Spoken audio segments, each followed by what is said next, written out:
Teman-teman, apa yang membuatmu terkesan sebagai orang desa yang sehari-hari bekerja sebagai petani atau tukang kayu, lalu berkesempatan berkunjung ke ibu kota, sebuah negara berkelas, dengan bangunan megah dan gedung pencakar langit yang kokoh?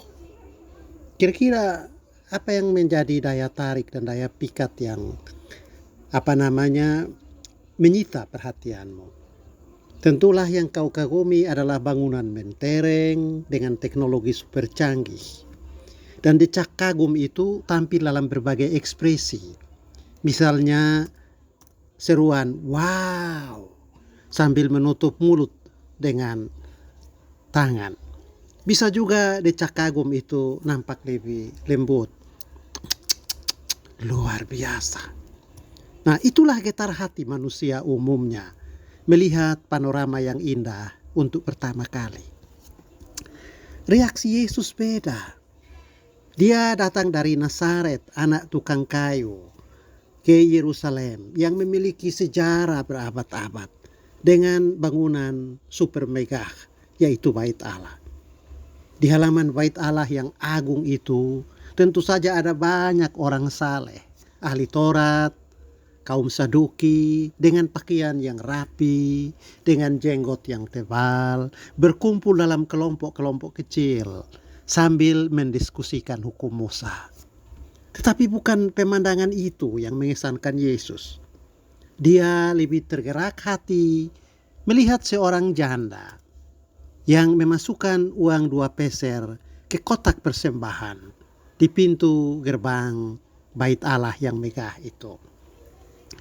Ketika orang banyak kagum atas mujizat yang terjadi pada anak Yairus, Yesus lebih memberi perhatian pada kebutuhan anak itu dan minta orang tuanya segera memberi dia makan. Waktu tiba di kota Yeriko, tempat perdagangan yang ramai, hiruk pikuk manusia berjalan kian kemari, dan riuh rendah suara pada para pedagang menawarkan jualan-jualan mereka di pasar. Yesus justru mendengar suara seorang buta yang meneriakkan namanya dan meminta pertolongan darinya. Teman-teman, ini faktor pembeda pada Yesus. Ia selalu tergerak hati oleh belas kasihan terhadap orang-orang miskin dan mereka yang umumnya dilupakan.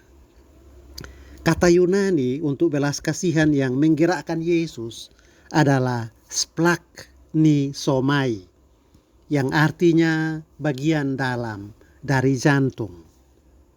Yesus selalu menempatkan orang-orang miskin, mereka yang menderita, yang memiliki nasib tidak beruntung, di pusat emosi dan pusat nadi kehidupannya.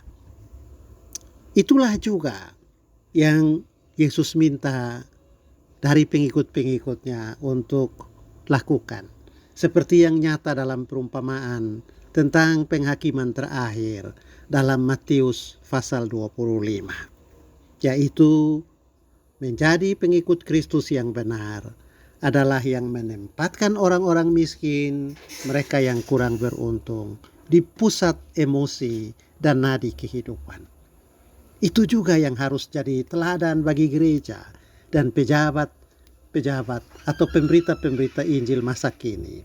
Tidak sekedar bermimpi tentang gedung yang megah, atribut-atribut jabatan yang bercahaya, juga tentang gedung-gedung kebaktian yang didekorasi dengan indah, sambil mengabaikan kehidupan orang-orang miskin, mereka yang mengalami kesulitan dan yang membutuhkan pertolongan.